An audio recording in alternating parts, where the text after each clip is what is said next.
Detroit PAL CEO Tim Ritchie, left, stands with development director Russ Russell at the new home of the nonprofit, which will 24 have snack stand. Photo, Rubin Buxton/The Detroit News, by photo.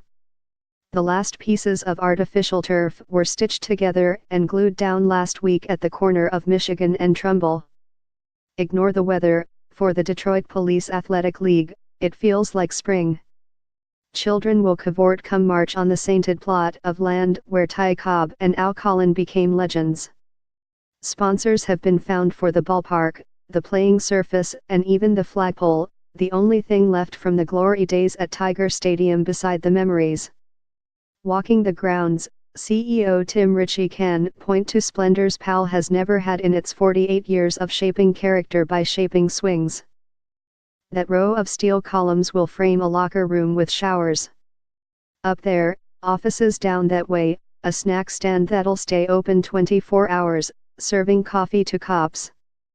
Who would have thought any of this was going to happen, asks Russ Russell, the development director. PAL will still be migratory, offering thousands of games on more than 80 fields across the city in 11 sports. But now it has a home, and a home plate. Millions of dollars, millions of possibilities. And okay, a bit of reasonable grumbling from the neighbors. But this is PAL and it put 13,800 youngsters in uniforms last year, so even the grumbling comes with a hug. Dave Steinke, for instance, co-owns the Mercury Burger Bar and Ottawa Via on Michigan, and he has another restaurant in the works near the ballpark. He was one of the people who wanted PAL to keep the grass field from Tiger Stadium, and like a lot of people in Corktown he's skeptical about parking, especially on the nights 10,000 people show up for a concert. I want to get some of the local businesses together, he says, to make a donation and adopt some players.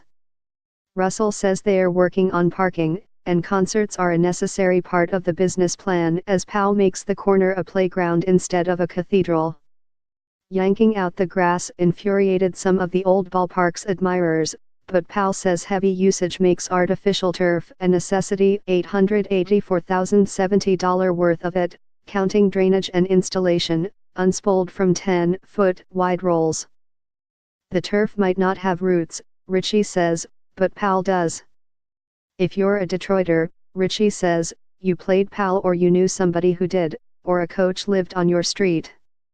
The corner ballpark at Michigan and Trumbull, huge dimensions of Tiger Stadium and will ultimately seat 2,000. Photo, Rubin Buxton/The Detroit News. The organization emerged from the smoke 2 years after the '67 unrest, a way to keep youngsters active and keep cops from seeming like the enemy. There are still police involved in the Police Athletic League, about 100 of the 2,000 volunteers who make the whole thing work, but back then it was basically a subsidiary of the department. Across 2 generations, a baseball program has evolved into everything from soccer, now the most popular sport, to football, tennis, and cheerleading. Most sports will get some time on the turf at what's officially the corner ballpark presented by Adient, featuring the Willie Horton Field of Dreams presented by Maher, in the shadow of the flagpole presented by an as yet unannounced company that ponied up $500,000.